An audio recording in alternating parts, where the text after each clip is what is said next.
أعوذ بالله من الشيطان الرجيم. بسم الله الرحمن الرحيم.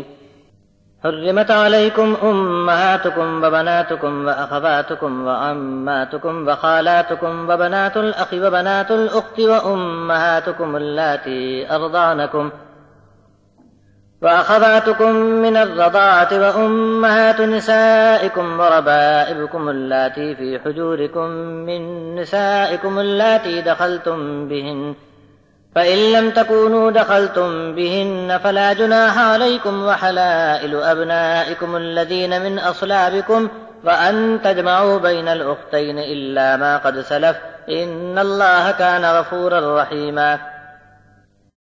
والمحصنات من النساء إلا ما ملكت أيمانكم كتاب الله عليكم، وأحل لكم ما وراء ذلكم أن تبتغوا بأموالكم محصنين غير مسافحين، فما استمتعتم به منهن فآتوهن أجورهن فريضة، ولا جناح عليكم فيما تراضيتم به من بعد الفريضة إن الله كان عليما حكيما. ومن لم يستطع منكم طولا أن ينكح المحصنات المؤمنات فمما ملكت أيمانكم من فتياتكم المؤمنات، والله أعلم بإيمانكم بعضكم من بعض، فانكحوهن بإذن أهلهن وآتوهن أجورهن بالمعروف محصنات غير مسافحات ولا متخذات أخدان، فإذا أحصن فإن أتين بفاحشة فعليهن نصف ما على المحصنات من العذاب، ذلك لمن خشي العنة منكم وأن تصبروا خير لكم والله غفور رحيم.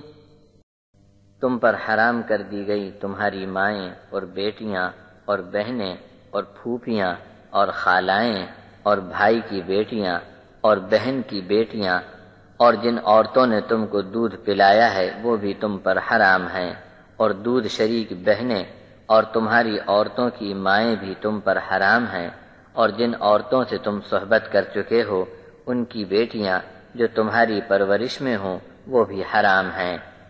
ہاں اگر تم نے صحبت نہ کی ہو تو حرج نہیں، تمہاری صلب کے یعنی سگے بیٹوں کی بیویاں بھی حرام ہیں، اور دو بہنوں کا ایک ساتھ نکاح میں جمع کرنا بھی حرام ہے، مگر جو آگے ہو چکا سو ہو چکا، اللہ بخشنے والا مہربان ہے۔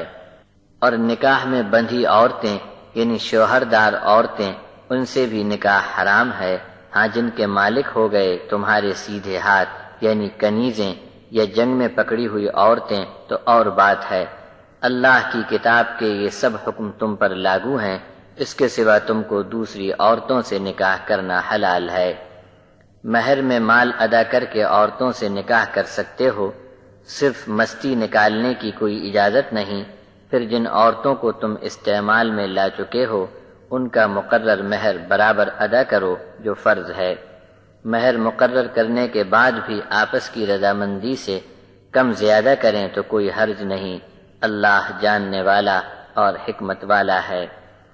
تم میں سے جو شخص آزاد خاندانی مؤمن عورتوں سے نکاح کی حیثیت نہ رکھتا ہو تو پھر جو تمہارے قبضے میں ایمان والی کنیزیں ہوں ان سے نکاح کر لو، تمہارے ایمان کا حال اللہ کو خوب معلوم ہے۔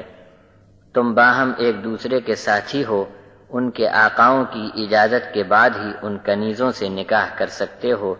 دستور کے مطابق کنیز کو بھی بھلے طریقے سے مہر ضرور ادا کر دو، کنیزوں کو بھی نکاح کے بندھن میں لے آؤ تاکہ بدکاری یا خفیہ آشنائی سے دور رہو۔ کنیزیں جب نکاح کے گھیرے میں آ جانے کے بعد بدکاری کریں تو آزاد عورتوں کو جو سزا ہے اس کی آدھی ان پر ہوگی۔ باندی یا کنیز کے ساتھ نکاح کی اجازت اس کو ہے جسے گناہ کر بیٹھنے کا اندیشہ ہو، اور صبر کرو تو تمہارے لیے اچھا ہے، اور اللہ تو واقعی غفور بھی ہے اور مہربان بھی۔